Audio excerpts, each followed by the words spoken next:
Hi, ഞാൻ honey. എല്ലാവർക്കും വീഡിയോയിലേക്ക് സ്വാഗതം. മുടി കൊഴിച്ചിൽ പൂർണ്ണമായിട്ട് മാറാനും താരൻ മാറാനും പുതിയ മുടി കിളുക്കാനും അതുപോലെ തന്നെ മുടി നല്ല കറുപ്പിൽ വളരാനും ഒക്കെ സഹായിക്കുന്ന ഒരു അടിപൊളി താളിയാണ് ഞാൻ കാണിക്കാൻ പോകുന്നത്. ഇതൊരു ഹെയർ പാക്കായിട്ടും താളിയായിട്ടും നമുക്ക് യൂസ് ചെയ്യാവുന്നതാണ്. അതുപോലെ തന്നെ നല്ല മുടി കൊഴിച്ചിലുള്ള സന്ദർഭങ്ങളിൽ ഇതൊരു പ്രാവശ്യം ഉപയോഗിച്ച് കഴിഞ്ഞാൽ മുടി കൊഴിച്ചിൽ പെട്ടെന്ന് തന്നെ നിൽക്കും. നല്ല റിസൾട്ടായിരിക്കും. അതുപോലെ ക്ലോറിൻ വെള്ളം സ്ഥിരമായിട്ട് ഉപയോഗിക്കുന്നവർക്കൊക്കെ മുടി കൊഴിച്ചിൽ മാറാനായിട്ട് അതുപോലെ തന്നെ അകാലനര മാറാനായിട്ടും ഒക്കെ ഇത് വളരെയധികം ഹെൽപ്പ് ചെയ്യും. നമുക്ക് ഈ താളി തയ്യാറാക്കാൻ വേണ്ടിയിട്ട് നമുക്ക് ആദ്യം വേണ്ടത് കറ്റാർവാഴയുടെ ഒരു ഇലയാണ്. അതുപോലെ തന്നെ കുറച്ച് കറിവേപ്പില വേണം. പിന്നെ അടുത്തായിട്ട് വേണ്ടത് ചെമ്പരത്തി ഇലയും ചെമ്പരത്തി പൂക്കളുമാണ്. നിങ്ങളുടെ മുടിയുടെ നീളവും അതുപോലെ തന്നെ തിക്നെസ്സും അനുസരിച്ച് നമുക്ക് ചെമ്പരത്തി ഇലയും ചെമ്പരത്തി പൂക്കളും എടുക്കാവുന്നതാണ്. ഇനിയിപ്പോൾ ചുമന്ന ചെമ്പരത്തിപ്പൂ വേണമെന്നില്ല, ഏത് കളറ് ചെമ്പരത്തി ആയാലും കുഴപ്പമില്ല. ഇനിയിപ്പോൾ കറ്റാർ വാഴയുടെ രണ്ട് സൈഡിലെ മുള്ള് കളഞ്ഞതിന് ശേഷം ചെറിയ കഷ്ണങ്ങളായി മുറിച്ചിട്ട് കുറച്ച് സമയം വെള്ളത്തിലിട്ട് വെക്കണം. ഇതിനൊരു മഞ്ഞക്കറയുണ്ട്. ആ മഞ്ഞക്കറ പൂർണ്ണമായിട്ട് മാറിയതിന് ശേഷം മാത്രമേ ഇത് ഉപയോഗിക്കാൻ പാടുള്ളൂ. ഇനിയിപ്പോൾ ഇത് അരച്ചെടുക്കാൻ വേണ്ടിയിട്ട് നമുക്കൊരു മിക്സിയുടെ ജാർ എടുക്കാം.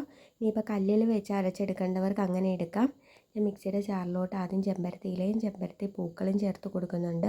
കറിവേപ്പില ചേർത്ത് കൊടുക്കാം. ഇനിയിപ്പം കറ്റാർ വാഴ കൂടി ചേർത്ത് കൊടുക്കാവുന്നതാണ്. കറ്റാർ വാഴ ചേർത്ത് കൊടുക്കുന്നത് കൊണ്ട് തന്നെ അധികം വെള്ളം ഒഴിക്കണം എന്നില്ല, കുറച്ച് വെള്ളം ഒഴിച്ച് കൊടുത്താൽ മതിയാവും. ഇനിയിപ്പോൾ ഈ സാധാരണ നോർമൽ വാട്ടറിന് പകരം നമുക്ക് കഞ്ഞിവെള്ളം ഒഴിച്ച് ഇത് അരച്ചെടുക്കാം. കഞ്ഞിവെള്ളം ഒഴിക്കുമ്പോഴത്തേനും ഉപ്പില്ലാത്ത കഞ്ഞിവെള്ളം എടുക്കാൻ പ്രത്യേകം ശ്രദ്ധിക്കുക. തലേ ദിവസം കഞ്ഞിവെള്ളം ആണെങ്കിൽ വളരെ നല്ലതായിരിക്കും. ഞാനിപ്പോൾ വെള്ളം ഒഴിച്ചാണ് ഇത് അരച്ചെടുക്കുന്നത്. ഇതുപോലെ ഹെയർ പാക്കുകൾ അല്ലെങ്കിൽ താളിയൊക്കെ ഉപയോഗിക്കുന്നതിന് മുന്നായിട്ട് നിങ്ങൾ ഉപയോഗിക്കുന്ന ഹെയർ ഓയിൽ നന്നായിട്ട് നമ്മുടെ മുടിയിലും തലയോട്ടിലും അപ്ലൈ ചെയ്ത് കൊടുക്കണം. അത് കഴിഞ്ഞിട്ട് നന്നായിട്ട് മസാജ് ചെയ്ത് കൊടുത്തതിന് ശേഷം മാത്രം ഇതുപോലെയുള്ള ഹെയർ പാക്കുകളൊക്കെ ഉപയോഗിക്കുക.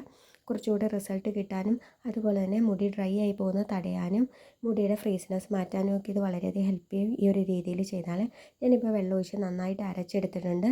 വേണമെങ്കിൽ ഒന്ന് അരിച്ചെടുക്കാം. അധികം തരിയൊന്നും ഉണ്ടാവത്തില്ല, നന്നായിട്ട് അരച്ചെടുത്താൽ മതിയാവും. ഇനിയിപ്പോൾ നന്നായിട്ട് അരിച്ചെടുത്തില്ലെങ്കിൽ കുറച്ചധികം വെള്ളം ഒഴിച്ച് കഴുകണം. അരിച്ചെടുത്ത് കഴിഞ്ഞാൽ നമുക്ക് വാഷ് ചെയ്ത് കളയാനായിട്ട് വളരെ എളുപ്പമായിരിക്കും. നിങ്ങൾക്ക് സൗകര്യമായ രീതിയിൽ നിങ്ങൾ അരിച്ചെടുത്തോ അല്ലാതെയോ ചെയ്ത് കൊടുക്കാം. ഞാനിപ്പോൾ അരിച്ചെടുക്കുന്നില്ല, ഈ ഒരു രീതിയിൽ തന്നെ അപ്ലൈ ചെയ്ത് കൊടുക്കുകയാണ് ചെയ്യുന്നത്.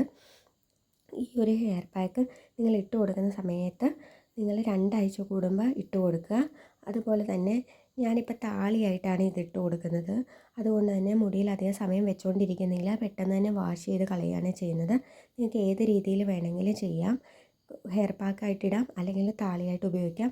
രണ്ടും നല്ല റിസൾട്ടാണ്. അകാലനര ഉള്ളവരാണെങ്കിൽ നിങ്ങളൊരു ഹെയർ പാക്കായിട്ട് ഇട്ടിട്ട് ഒരു 10 മിനിറ്റിന് ശേഷം വേണം വാഷ് ചെയ്ത് കളയാനായിട്ട്.